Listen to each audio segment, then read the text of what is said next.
Welcome, everyone, to this briefing brought to you by the Israel Defense and Security Forum, IDSF. It's a great pleasure, as always, to be joined today by Brigadier General Amir Avivi, the founder and chairman of IDSF. General, thank you so much for joining me again. My pleasure. General, what can you share with us about the updates in this war right now? So looking at this week, there are many things going on. The big story is Lebanon. The IDF has intensified its attacks in Lebanon, killing the pretty new chief of staff of Hezbollah after we took out the previous one. This guy was commanding the Radwan forces. We have been trying to hit him for a long time. And the reason why Israel targeted him is that he was pushing very hard to get Hezbollah back on the offensive and attack Israel. He was a grave danger, and Israel felt that we need to deal with him. And attack was very, very precise. And as we attacked him, we also are dealing with, other targets in Lebanon. And the overall strategy is very clear: to really degrade Hezbollah to the extent where the Lebanese army can actually deal with Hezbollah and dismantle them. The US is saying to Lebanon crystal clear, you need to dismantle Hezbollah by the end of the year. Now, it's obvious that the chances that Lebanon will manage to do that by the end of the year are almost non-existent, and certainly if Hezbollah is rebuilding itself. So by eliminating, again, the leadership of Hezbollah, and by degrading their capabilities, Israel is able to really try to create the terms needed for this reality. I think that this war is going to intensify. The Israeli attacks are going to intensify in the coming weeks and months until we really reach the point where Hezbollah is weak enough to deal with this. We might see a reality where Hezbollah will retaliate. We don't know. They are talking about that. It might happen. And we are preparing a massive attack on Hezbollah the moment they retaliate. So in a way, Israel is even maybe pushing them a bit to retaliate, and then, we can attack them all out. But even without them retaliating, Israel is continuing to degrade them systematically, and it will intensify in the coming weeks. So if you could just elaborate a little bit more on that, meaning right now, Hezbollah, do you think wants to attack Israel in order to kind of solidify their Shiite base, or are they playing the long game and really want to de-escalate? Do you have a sense of what their interests are? For them, it's a big dilemma because, we're hitting them hard and they're not retaliating, and this is affecting their, positioning and motivation within the troops and so on. They're afraid to retaliate. They understand we want to really destroy them completely, and we're not afraid to fight again and open again a big operation in Lebanon. So they are in a dilemma, and it's not clear. I cannot predict what they're going to do. We have to be in high readiness. We have to continue. We're not afraid to fight again. They know that, and this is what creates deterrence. Because when they know that we feel we have nothing to lose and we want to go all the way to destroy them, this creates a reality where they're, until now, preferring to be in a reality where they, suffer the consequences of the attacks, but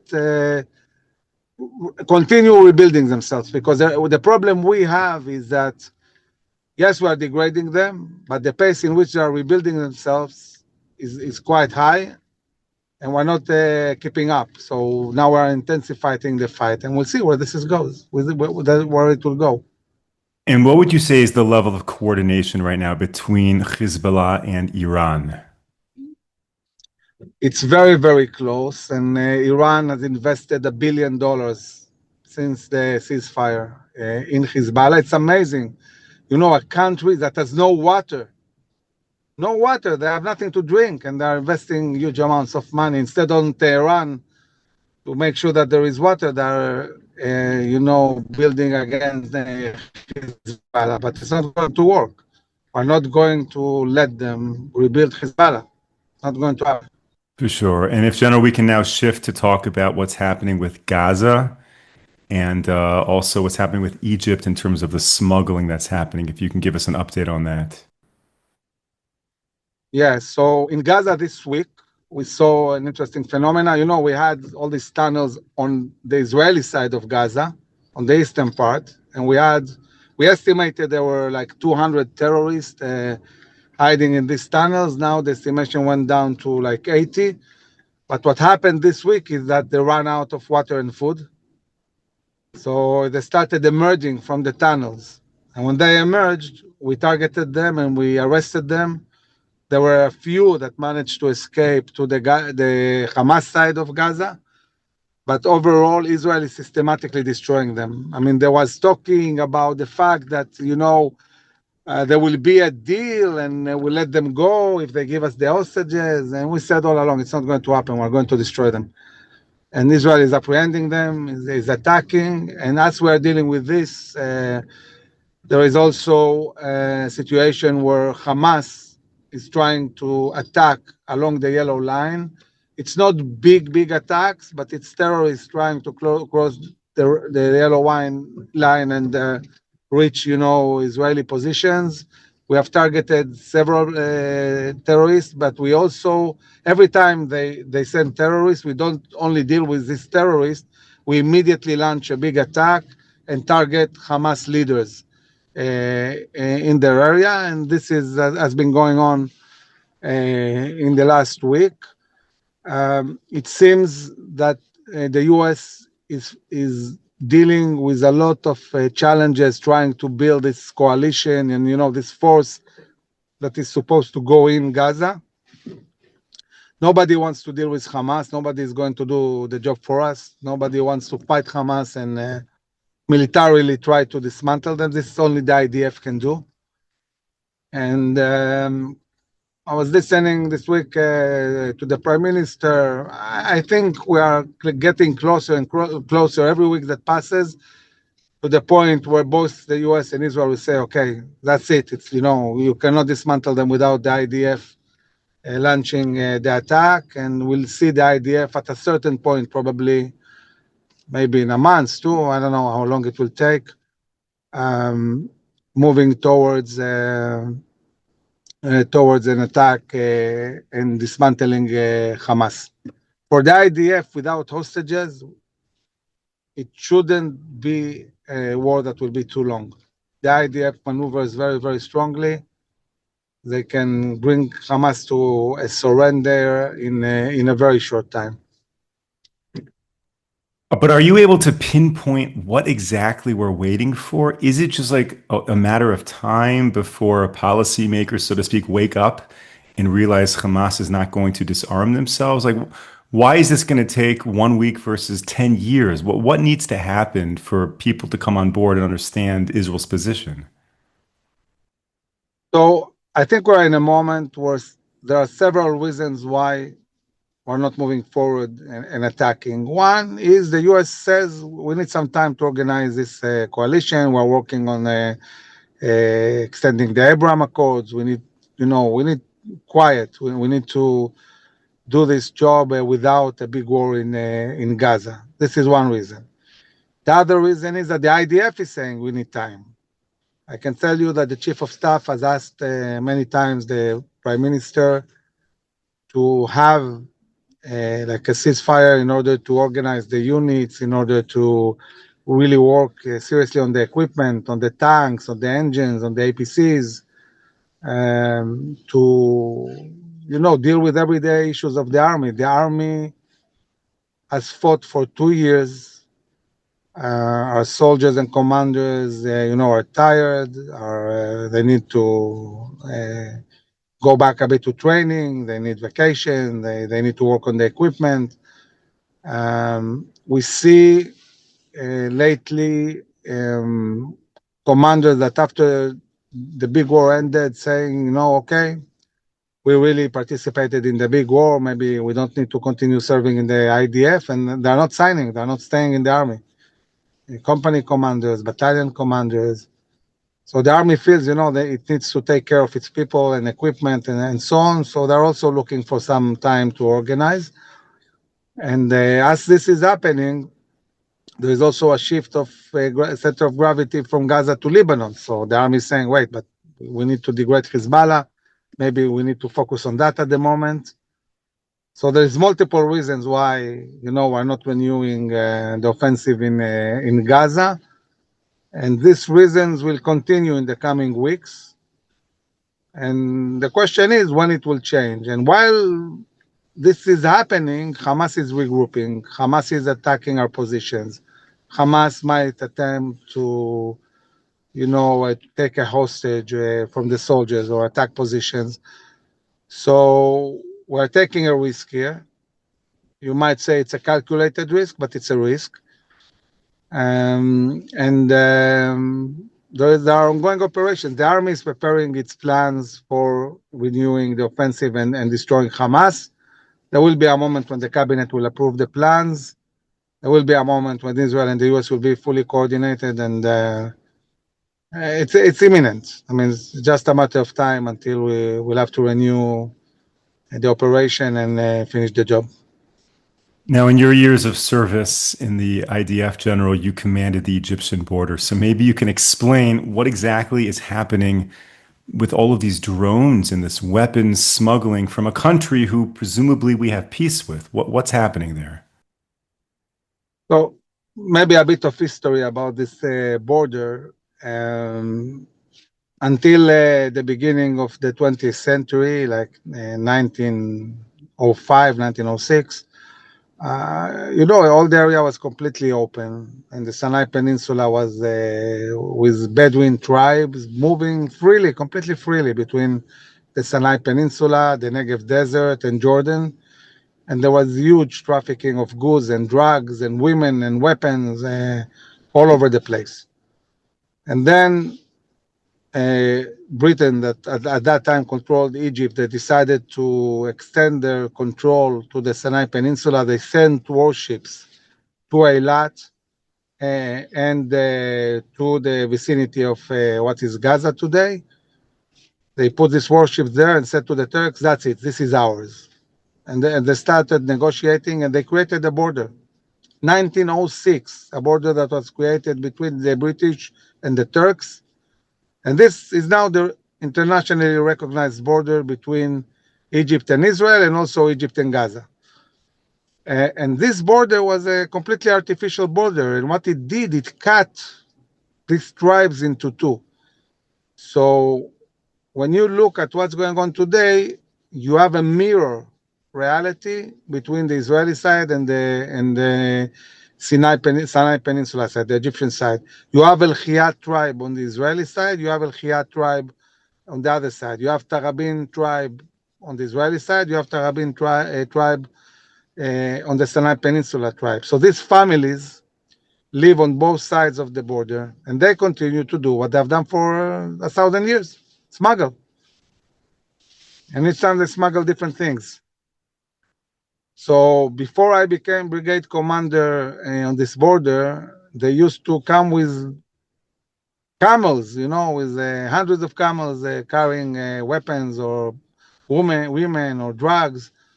And they would just walk from the Sinai Peninsula into Israel. Later on, we started to fortify more the border.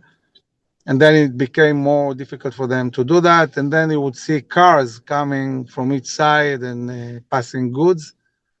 And later on, it became very violent. Until the war, they used to come with weapons. They would shoot at the Egyptians, soldiers. And the whole operation was done with a lot of shooting. Now, at a certain point,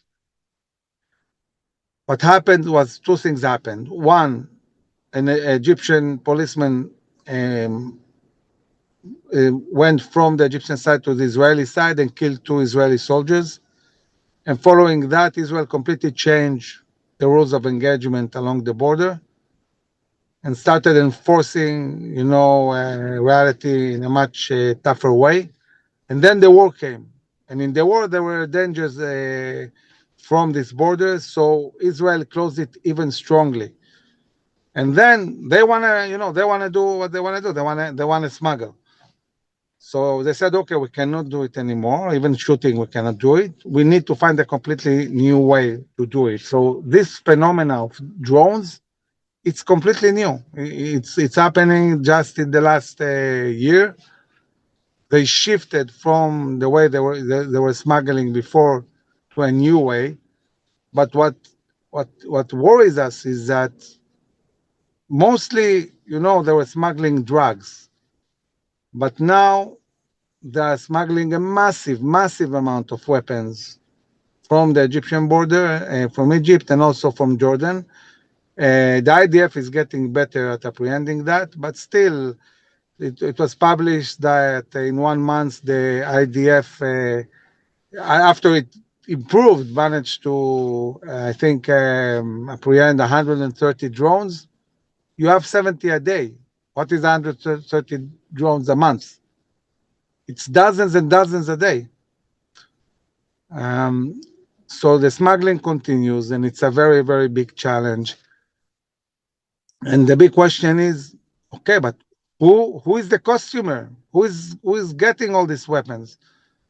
And we know that today in the Israeli Arab society, and also, of course, in the Palestinian Authority, they're accumulating a huge amount of weapons. They use a lot of these weapons to kill themselves. They're fighting each other, but also it's a very, very dangerous thing for Israeli towns. And we have said again and again, when this war will be over, the next big war is the fight in the land of Israel. It's the fight against the parts in the Israeli Arab society that are radical, Palestinians in Judah and Samaria. This smuggling with drones also is sent to Gaza. And these guys, they smuggle weapons and drugs, so they have a lot of money. They have no problem getting technologies and buying drones. And they're very highly motivated. They're not giving up. Now, presumably drones require drone operators. Do we know how far back beyond the border in Egypt and the Sinai Peninsula these operators are located? Meaning, does Israel have the ability to see them, to detect them, or to target them, as opposed to just going after the drones themselves? Because this is very big drones, they can be pretty far away. Don't need to operate them from very close to the borders. There are drones that can fly dozens of miles. So it's very hard to detect from the inside. And the Egyptians, they're completely ineffective, and maybe also they don't have the motivation to deal with this. And Israel finds itself, really flooded with this phenomena. And we need to deal, with where it's going, which is mainly Israeli Bedouins, the families of those Bedouins in Egypt that are working together and together with terror organizations to smuggle all these weapons. And just to clarify, so the Bedouin tribes, which are divided by this arbitrary border, are going from the Sinai Peninsula of Egypt into Israel. Are any of them then making their way into Gaza, or are they staying with the Bedouins in the in the past they would physically cross the border?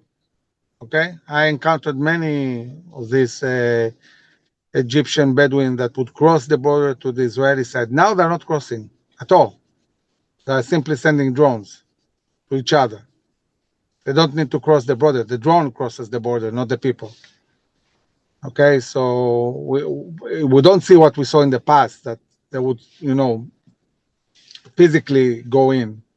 Now they don't take chances. They use the drones.